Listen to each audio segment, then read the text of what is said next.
So we are really happy to have Zorana Aziz today. She is a PhD student in the second language education program here at the U of M.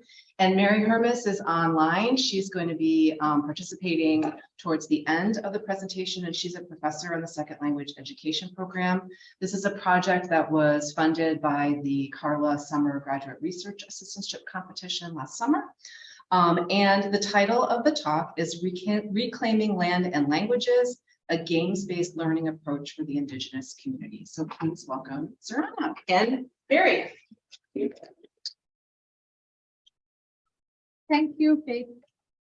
I'm Karin and everyone. Hello, everyone. I'm Zorana. I am a second-year PhD student and at the University of Minnesota, and this is my summer research project work with Professor Mary Hermes.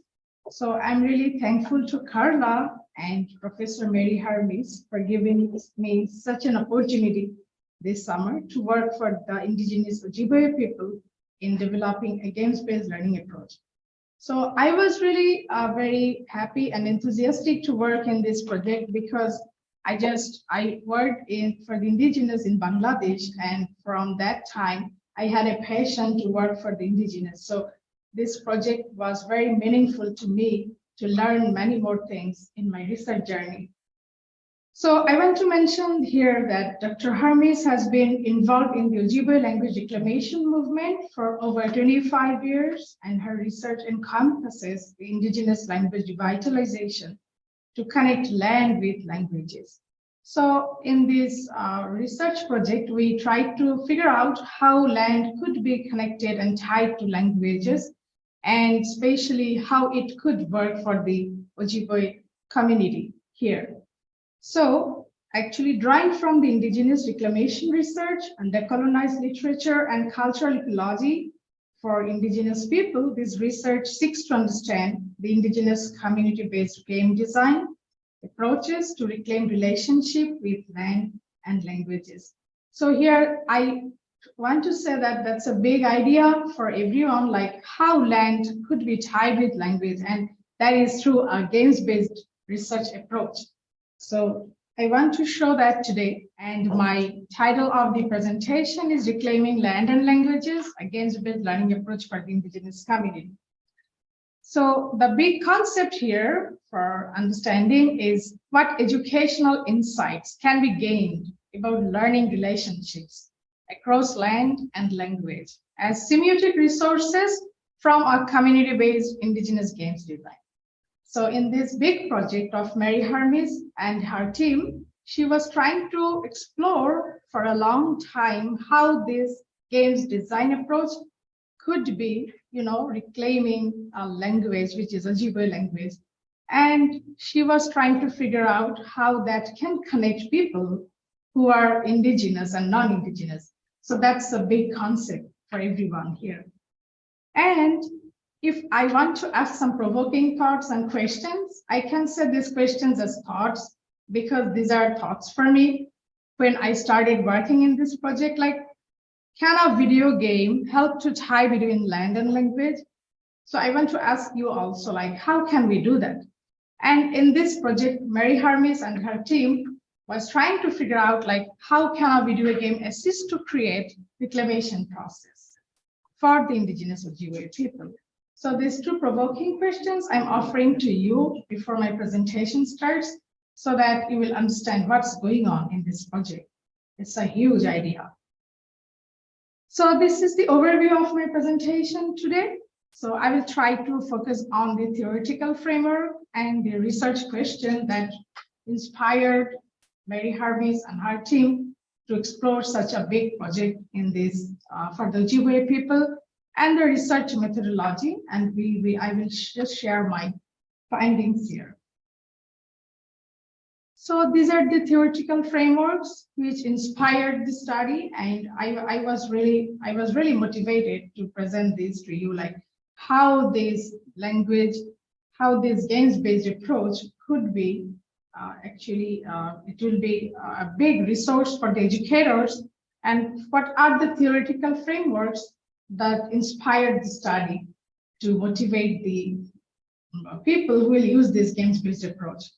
So The first thing was decolonizing theory on language, and the study was inspired by the idea of this theory, which was rejecting these ideas like languages are dying. And this is very important to understand this project, because this project was, they were advocating for the idea that language cannot be died, Every language is alive, and language is like a fluid, and it is living from generations to generations.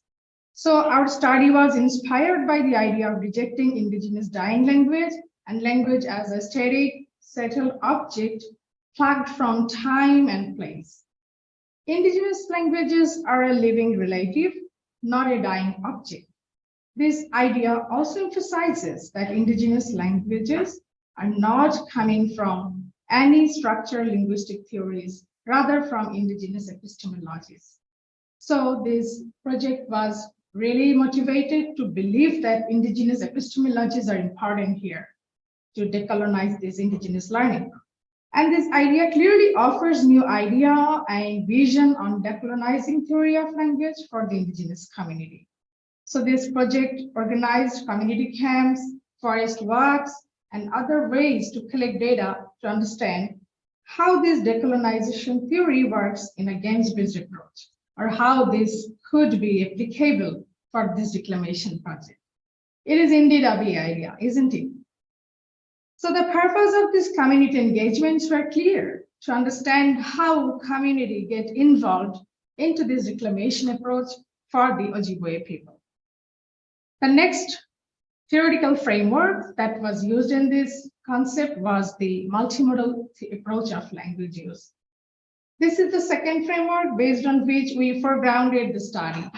In this approach, language is seen as a multimodal practice, something that humans do and drawing on a wide variety of semiotic and material resources available for meaning making in everyday interaction. So the game design was designed, this approach was designed or advocating for something like when we are doing some interaction in everyday conversation. So that examples were taken in the script writing of the games, and the text of the game that is yet to be produced finally, that are really advocating for this part, like how we can use the Ojibwe everyday conversation in a game, and how we can play with those conversations. And we can face challenges in the game, we can solve puzzles in the game. So this was the basic fundamental foregrounding for multimodal theory in this games-based approach. And we use language to build things in the social and material world, such as identity, membership, inquiry, and knowledge. So to express and resist socially and historically situated power dynamism, we use this approach here. So this was very important to understand. And this multimodal view was seeing language as a fluid entity rather than being static in its use. Our next framework was really inspired by games as digital pedagogy or the games-based pedagogy. To talk about this, I want to focus on one of the games already it's created in the market and it's well distributed.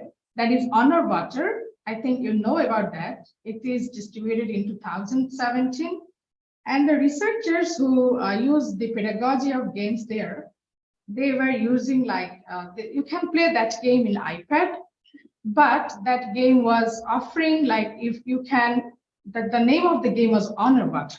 You can understand from the name. The name is itself very respectful. You are honoring water, which is very important in language reclamation process. You need to respect the land. You need to respect the environment or the more than humans in a nature or in an environment. So the study then looked for these friends who are working on the indigenous games-based approaches previously, like Honor Water and Growing Ojibwe, as a digital pedagogy practice. And we strongly believe that studying digital games and their design may give us deeper insights into human thinking and learning, as well as new ways to engage learners in deep and engaged learning. So Professor Mary Hermes, and her aim was to engage human activities in this games-based approach so that we can interact with dialogues with one another in this game, and we can talk with one another with the characters that are, when we are playing the game, there are so many characters that seems so alive. So the last part of our theoretical framework, which was inspired by design-based approach. So this is the framework which makes this approach very strong and powerful one, because we have seen in the project, like they were using community camps, workshops, and before designing the game's text and the sounds or whatever else, the software parts, Professor Hermes and her team were working on this side, like they were collecting data from communities, from Ojibwe people, and they talked to them, they interacted with them, and they were really highlighting this fact, like how a community can be involved or engaged in this learning system. So this is a very interesting game to my sense, and I think so everyone will understand this, because this is really important to understand that a community is getting involved into the design process of this game, which is different than other games in the marketplaces, because this game is not made, for commercial purposes at all. This is totally different. So these are the research questions we are really inspired to work for this project. So the 3 research questions, these are focused here. The first one is, how can a games-based approach foster reclaiming Ojibwe relationship between land and language learning? So the project seeks to understand how this games-based approach can be simplified to tie the land and the language concepts. This is very significant because we do not know the history of Ojibwe, those who are not Indigenous. So it is very important for this generation even to spread the words like this way. So this research question was informing this aspect. And the second thing was, how can a community-based research design explore the challenges and possibilities of games-based approach, connect Ojibwe? So the goal of this research project was to connect the Ojibwe community, and especially the adults and the youth here, because there is a huge gap between the adults and the youth. So our aim was in this research project so that how we can connect them and through these games, or how, if the players are playing this game, how do they feel connected with the Ojibwe speakers, And finally, the pedagogical practices that can create spaces for the Indigenous scholars and Indigenous community in future, because it is very important to spread the words for the Ojibwe speakers, and Professor Hermes did it successfully when she's designing this approach, and she's designing and informing the research questions. So I'm going to show you the methods that I used here in this presentation to give you the idea about what we are doing in this games-based approach. So here the methodology is qualitative analysis, and this is actually, we collected data from document analysis of the project, which is already done by Dr. Mary Hermes, and we watched the recordings. We did a lot of community involvement here. We took interviews actually from the community members. When before designing this game, she went to talk to the community and their members, and Professor Hermes and her team, they were very successfully designed these workshops, how to talk to them.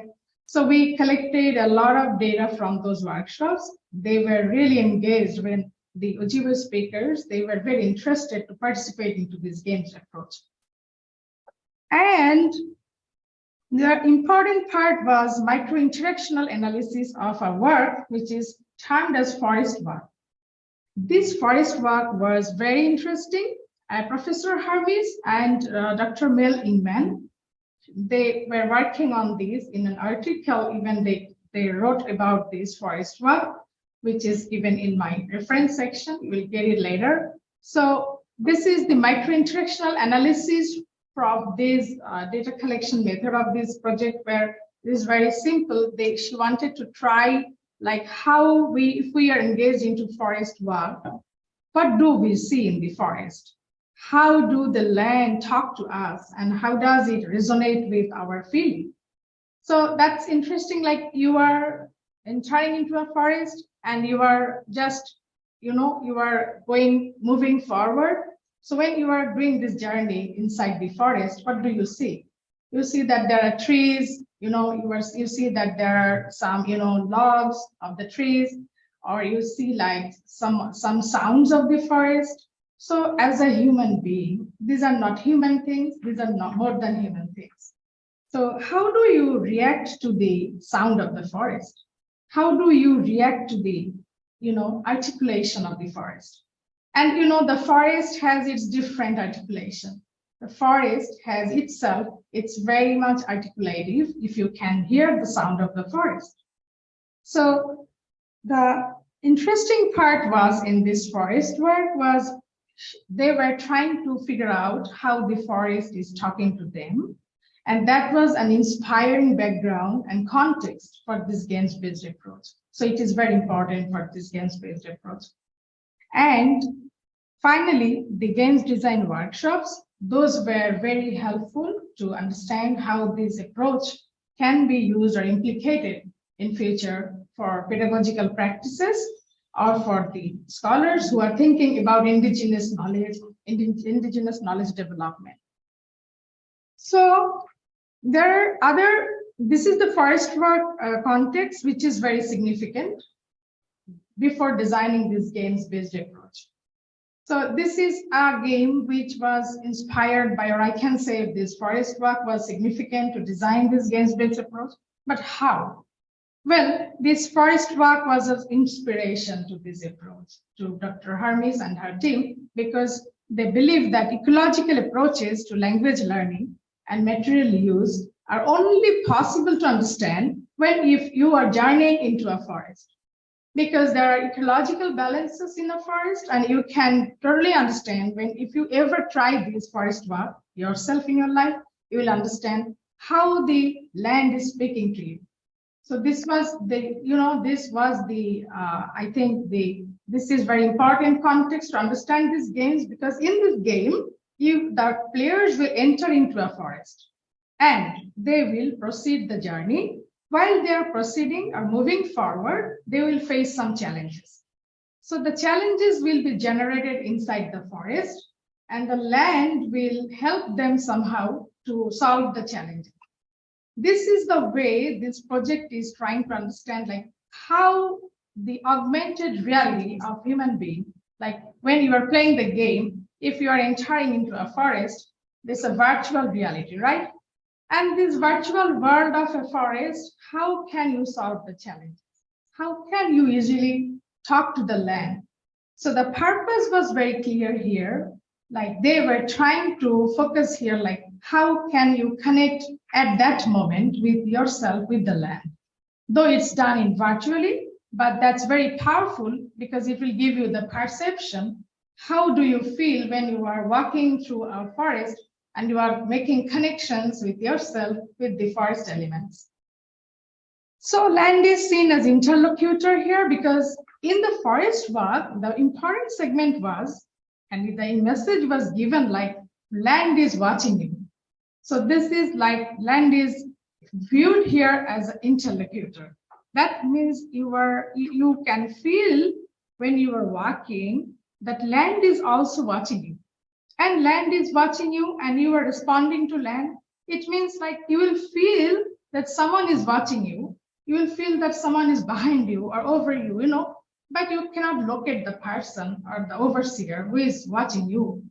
But this is interesting. This feeling was given in the game. It will be given and it will be produced, this feeling, like how do you feel that land is working here as an interlocutor?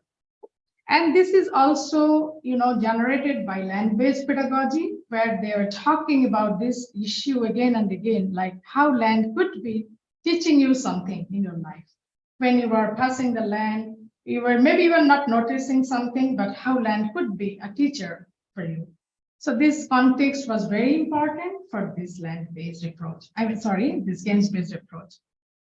And finally, the relational knowing of land and learning. This context was used in this game's design by Dr. Hermes and her team, because she was trying to explore this thing, like how we can learn from observing and pitching in. So which is a famous concept in learning, LOPI, L-O-P-I, which was a very important context here. So there are other contexts for this game's design approach. I have just noticed few contexts, like I termed them as social context, linguistic context, and other contexts. So if we just look at the social context of this games-based approach, it is really, it is encouraging us, everyone, like to think about the gaps. There is, of course, a gap between the Ojibwe speakers and we, the non-Ojibwe speakers. To be honest, this is my first time experience working with Ojibwe, and this is a huge experience for me because I am an outsider. And I have accepted my research positionality here when I started working here. And I really felt so emotional to work here. Like I saw like there is a huge gap between those, see, like we are non-Indigenous and the Indigenous. So it's our duty, I think, to connect these gaps between the people who know Indigenous and the people who do not know Indigenous. So that's actually the social context for this game's design. And the bridge between young and adult, which was very important. So when Professor Hermes went to the community workshops, she tried to connect the young and the adults here, and the community in the conversation with the adults. She is always working for the adult speakers of Ojibwe, and she was trying to connect in this games-based approach. Her intention was to connect the young with the adult learners. And of course, the use of Ojibwe language, it will be expanded. So that was another, it could be a social as well as linguistic background for designing this approach. And I think it is very significant, this part, like how we can create speaker identity through this games-based approach, right? I mean, when we are talking about identity, knowing indigeneity, we can create identity through playing these games, are designing this games approach, because when you are playing the game, what I think I have seen the software development of this project that was really very emotional. You will really feel that you are inside the forest, you are facing challenges, and you are talking to person you do not know even, and coming challenges one after another, language challenges and games challenges, puzzles, and you will feel that you are somehow connecting your primitive soul with this, indigenous soul. So your soul will be transformed into this system. And that is really very important, I think so. And that's the linguistic context for this game. And the main linguistic context for designing this game was, I am just getting slower now. Well, Ojibwe is a verb-based language. Okay, and Ojibwe speakers are struggling with at least 4 kinds of verbs. So it is interesting, like Ojibwe speakers' identity changes according to the verb position. So this is a very difficult part for learning Ojibwe, or those like me who are learning Ojibwe as a third language or a second language. So this difficulty is raised in the verb animate transitive conjugation form, which is called VTA. And this game's approach is designed in a way like you will solve the linguistic challenges here. You will use the verbs here. So as long as you are playing with verbs, you are getting comfortable with the verbs here. So it is becoming more comfortable for you as a learner, as a language learner, to solve the puzzles. And at the same time, you are learning verbs also.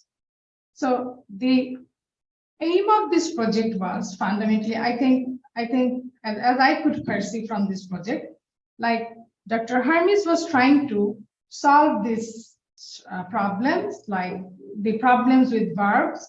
I mean, when the difficulties, I can say, and the challenges when we are using Ojibwe. So it was very important linguistic context for designing this approach. And that's why a lot of learners memorize this language. So her project was emphasizing on this, like if we do not memorize the things, rather if we can use the verbs, that would be, more easier as a language learner. Because the language learners, when if we can play language with games, then the learning will be very easier for us. And this is another context was using technology for the Ojibwe speakers. So that's a great aim and purpose of this, project, because they can use it is an age of technology, and it is creating gap between the young and the adults. So the purpose was very clear here. And you can easily look at the number of the Ojibwe speakers in the United States right now. It's 8791, but I just wanted to show you this number for two reasons. The first reason is it's just to show you, like, what do you perceive from this number? Do you think that it's a big number?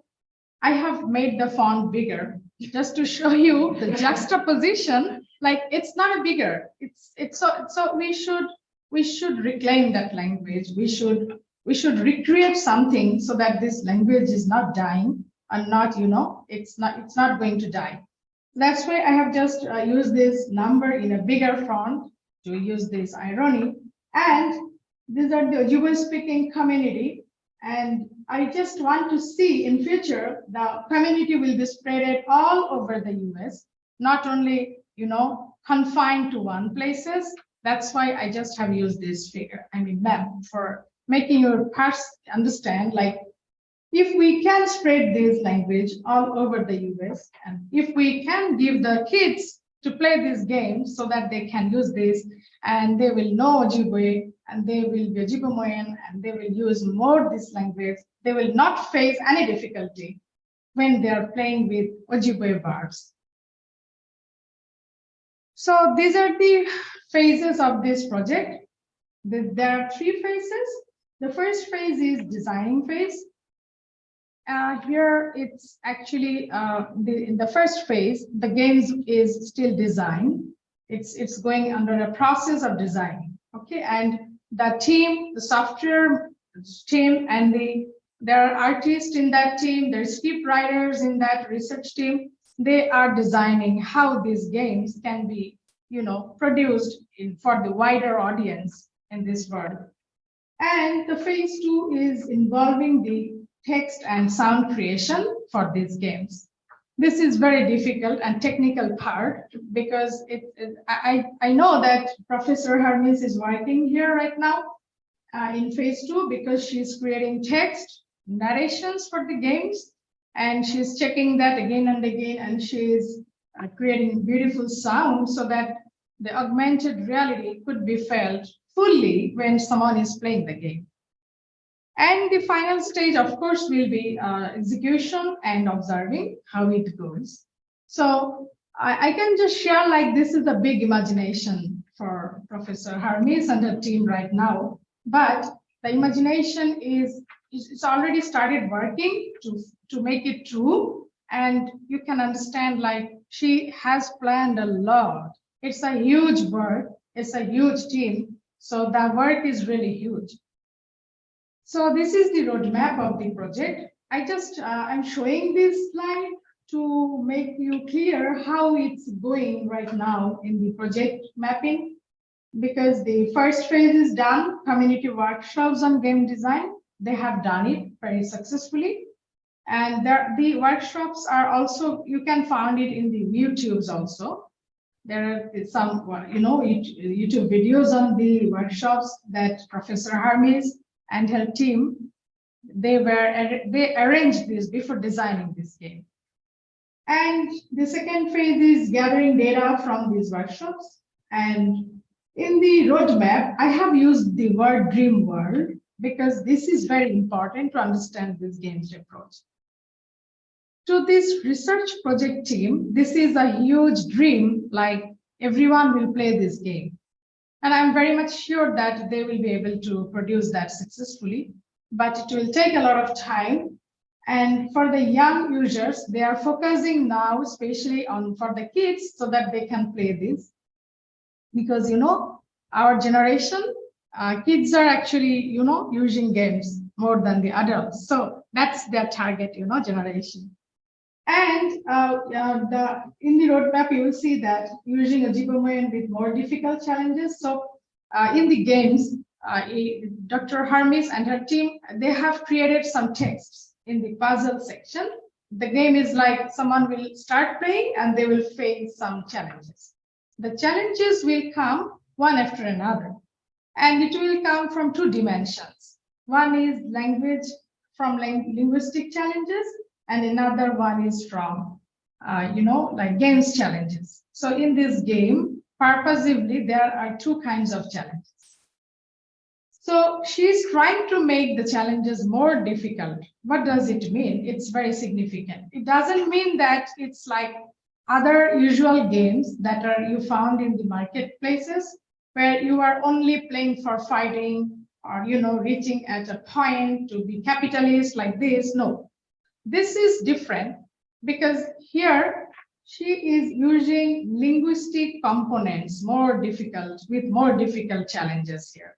So that you are, as a beginner learner, when you start playing the game, you will start with simple challenges, very simple, but when you will proceed further, you will face more difficult challenges. Like a verb, you are using as a simple verb in the beginning of this game, but when you are proceeding or you are moving forward in the game, you will face more difficult challenges that are involving the verb uses. Can you understand that? That's actually very simple to understand, I think, but the purpose and the execution of this is very tough. So they're trying to do that. And another phase is innovating dialogues. Well, this is a very important thing to know about this games approach. This game is basically focusing on using more dialogues. So this is a dialogic-based game. I mean, here characters will talk to each other, and the narration and the text is done like this way, like they will engage themselves in a conversation. So when they will talk to each other, and sometimes they are maybe not talking to themselves. So the dialogic branches are also teaching Ojibwe in a dialogic form or conversation way. So that is the purpose of this roadmap, showing you the roadmaps. And these innovative dialogues is actually, of course, written in Ojibwe. So there is interesting part. You have to play this game with Ojibwe language, and you can translate it later in English if you want. So the purpose is very simple. When you are using Ojibwe more in the game, so you will be able to understand the language more. So the language will talk to yourself, and you will understand how to read that language again and again when you are facing one challenge after another. And the verb transitive factor, which is important in this game, and again repeating, like verbs are significant in learning Ojibwe. So this is at the bottleneck of this project. So how does this game look like? So it's interesting, when we talked with Professor Hermes in several meetings, she was explaining that if you want to play this game, she dreams that you maybe need not to use the internet always. You can only play with the phone. So I think that's unique for this game, because for playing other games, maybe you need internet. So this is also done purposely, because some, speakers may not get the access to internet. So it is more friendly and accessible to everyone if you can play it without the internet sometimes. Though it's a part of imagination now, but the players really need to be, they will be engaged in this imagination, and later when it will be produced in the market, and that will take a lot of time. But the dream is bigger here, like when the games will be successfully distributed, the players will need to solve the challenges related to land reclamation. I will just show you later, after a few minutes, how does the challenge look like, so that you can understand like how the text of these games, it's designed so carefully, And the linguistic choices of the game is so much, carefully designed in a way and framed that way because the purpose is reclaiming something, reclaiming a land, reclaiming identity of Ojibwe. And for this reason, the game looks like this. When we see this, this is a challenge. It is used in the games. So I am just showing you. In the main research project, this narration is done. This is the initial challenge they have produced in their game. Here, a girl lost her way, okay, and fell asleep in a forest. And when she awoke, she found her tobacco stolen. She was carrying tobacco. And now she needs to regain those and proceed forward to reclaim a sacred place. If you take a moment to read at the structure of this challenge, you will feel that there are some indications, underlying indications. The indications are very clear. You are lost in your way. So if you see that the indigenous, they're lost in their way because their lands are stolen, are taken away. And now they need to reclaim those. So the concept is so clear in this game. It's thematically associated with the reclamation project. It's very clear here. And the reclamation is emphasizing on reclaiming a sacred place. They lost a lot of sacred places and we have taken those. The colonization process have taken their lands and I believe that they should be given back to those. And it seems very weird, like we have taken lands from them and we are now talking like we should get back to them. The people who have right on their land, they seem that they have no right at all now. So the games is very emotional at this part. I got emotional when I understand the script because I really felt the need to reclaim a, sacred place which they lost. So this is happening in this game, which Dr. Hermes planned very carefully and she designs with crafts. So this is the structure of the game. I have just shown here I made this slide to make you understand like how this structure looks like. This is the original structure. There are many puzzles here, one after another, but the puzzles are focused on language puzzle and game puzzle. So, and there are branching dialogues here. There are dialogues coming after one another. You have to create dialogues to solve one challenge. That's interesting. And when you are facing challenge, you have to save and claim one sacred place each time. So this is very significant to understand. Like in other games, you can play without any intention, to play, you are just passing time. But here the intention is always reclaiming something. So there is like always reclaiming a land or reclaiming a challenge and solving that puzzle, moving forward. That's very interesting. But at the bottleneck, the purpose is using verb transitive. And I have written something like at a safe place where trauma is not stimulated. Well, I think you will understand this very clearly when you will play the game, or if you can have an opportunity to look through what is happening in this game. And here I found that the team was focusing on, healing the trauma the indigenous community they are facing. They have traumas generations after generations. So there is a purpose in this game to empower the learner or the player who are playing the game so that they can feel autonomous over other agencies and they can play this game by healing their traumas that they are carrying generations after generations. So this is very significant part of this game. So now I'm talking about the development. You can totally understand from my speech till now, like where we are right now.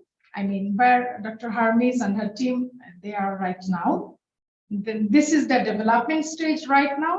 They have just crafted the design. And they took a lot of time for that because that was very important, how to design this game. This is very challenging part of this project. And the initial decision is done. They have created the text and software design is done.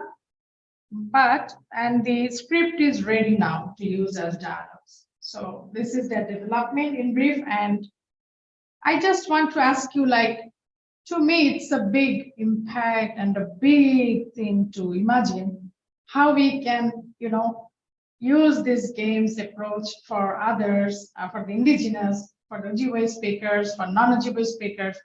And I really can see like how I am not indigenous and I am so excited to see what's happening in the game. And I'm really sure that you are also asking this question from my speech. So this is the image I just used, like it is hidden already and we have to figure out like how it can work. So I think our inspiration will be useful for this project also. And I really want you to be interested to understand the next thing, like how the pedagogic approach is implied here, this games approach. So I just used this slide to show you like the several concerns in pedagogical approach. If you want to use these games as a pedagogic approach or pedagogic, learning approach in your classroom, or for your learners, or for the learners who are learning Ojibwe for the first time, I mean the beginner learners or the, any level learners. So I think it is a very good thing in pedagogic practice, or it is invoking many opportunities for the educators to understand like this games-based approach can stimulate awareness for you to understand the technological use for immersion. So this is very important, like for immersion, technology is important now because it's an age of technology, So if we want to work for immersion, language immersion, if we want to reclaim land, we have to, of course, we have to use technology because that is important now. And if we want to discover the resources of this games-based approach, I must say that it could be discovered if this game can be played at all schools, like St. Paul schools, or everywhere in the schools where the non-Indigenous students are also studying, and they can play this game and they can use this game. And I'm just trying to figure out if they can evaluate this and they can initiate how to use the verb patterns in this game. So these are the pedagogical aspects the teacher should understand if we want to understand these games. And I think the teacher in their initiation and response and evaluation, IRE model, they can see how this games-based approach can create or resonate reactions from the speakers who are not using this language. So these are the possibilities of the games. I already enough told about the possibilities indirectly, but this is what I think the main focus of this game was learner autonomy, because every learner, when they're playing the game, maybe she or he is not a Ojibwe speaker, but the game will give her identity and self-autonomy. So this is a learner-driven approach, which is very important for the learners now, because we are talking about learner autonomy and always, so this game is very important for that. And it's the interesting part is in this game, the learners are translating from Ojibwe to English. So this is another transition between immersion and translation, which is a big possibility for especially the language scholars who are working for Indigenous, knowledges. And it's, of course, decolonizing concept of subject-object. I think in the game, the learner is getting autonomy, so there is no subject-object relationship. Everyone is, getting the autonomy and self-direction. So that's the purpose of the game, like to make the learners feel that they are self-driven and motivated to play this game, and they are playing with non-human objects in the game, but they are not dominated by anyone. So this feeling is very important to play this game. So this is a big possibility. And these are the other possibilities of this game. It is, of course, giving metalinguistic awareness. And this is getting lessons from forest and land, which is very significant in this game. And I think the new generation, they need to know how to connect land and forest, these things. And it is very significant for, it will teach the learners situatedness. The learners, I mean, the players will face situation after situation and they will solve the puzzle. So, you know, like this is very important for learning situatedness. And I think finally, this is very important for learning Ojibwe for everyone. So if you can play, I can play. So when it will be produced, I believe that everyone will feel good to try about this. So these are the challenges basically for these games. I found it a huge challenge, like the implication of the game, because this is still in imagination and it's working, the team is working, but the main challenge, when I talked with Professor Hermes, she always mentioned me that the time is a big challenge here. They need a lot of time, more people, and I think she needs more time to accomplish the goals of this games-based approach. And this is very much possible, you can understand. So the time is the big challenge here only. So this is all about my presentation today. I wanted to focus on how this games-based approach could be implicated to learning system and, you know, the schools, and it could be associated with land and language, how it can tie our souls with lands. And I think this is very much important for knowing our existence even, you know, like we are human beings, we have to connect ourselves with the land sometimes, not when we are dying, but before the death, we should connect ourselves with land. So this games-based approach seems to be very significant and contributive to the field of language, history, of course, for the indigenous knowledge development. And I believe that it will be such a great thing in future for everyone. And they will feel that a game is not commercially produced, but that is so much emotionally produced. It's talking about identity, which is very important. And I think this is very good opportunity for everyone to be empowered to understand what Ojibwe means and what are their values there. And the gaps will be very clear. So I really thank Dr. Mary Hermes for giving me such a nice opportunity to work in this project. Dr. Mel Ingman, she helped me a lot to give guidance to create these slides and many things. And Carla, of course, they have given me a big opportunity to talk and spread the words of Professor Hermes here to all of you. I think this is her dream and this is a part of her existence. So I just tried to speak her own way, but if I fail, I'm sorry. So I think you will understand my emotion that I worked so much with my heart for this project. Thank you very much. Thank you. So we have time for one question. If anybody in the audience has a question. Mary's been responding to lots of questions online, so I think we're good with that group. I have a question. Oh, sure. It's for this presentation. This is really cool. So you mentioned that this is a dialogic game. Yes. So you're engaged in dialogue. Is it a one-player game? Like, are you always talking to the machine, like to the game, or is there the possibility to play with other humans who are introducing the game at the same time, like a multiplayer game? I think is from in the online. She wanted me to. She told me she will answer these questions because I'm sorry, but if she is available in online, she will answer these questions. Sure, I can if can the audience hear me? Yes. Yeah. Okay, the short answer is that this we had a year of community-based design workshops and went through a lot of iterations, but this ended up being a point-and-click adventure game, the video game, kind of an old school video game with beautiful art. The limitation is no, you cannot talk and be understood by the computer. That's a limitation right now. But all the dialogue and the branching dialogue and the choices will be in Ojibwe and it will be audio. So you have to listen and understand Ojibwe. And it is a one-person game, and it'll be deployed through itch.io for indie games, and it's not clear. I don't think we'll be able to afford a mobile version, if that helps. Thank you. Yeah, I have another question. How did the game end? It's a never-ending process.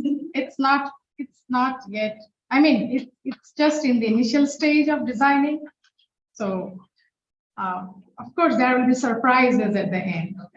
Interacting with Joanna informally, but this is sort of the official end of the, I can turn around everybody. This is sort of the end of the time period. So thank you all for coming, and thanks to folks who I'm trying to say. Thanks to folks online for coming, and but you're welcome to stay and chit chat a little bit afterwards. So thanks again, Zorana, and thanks, Mary.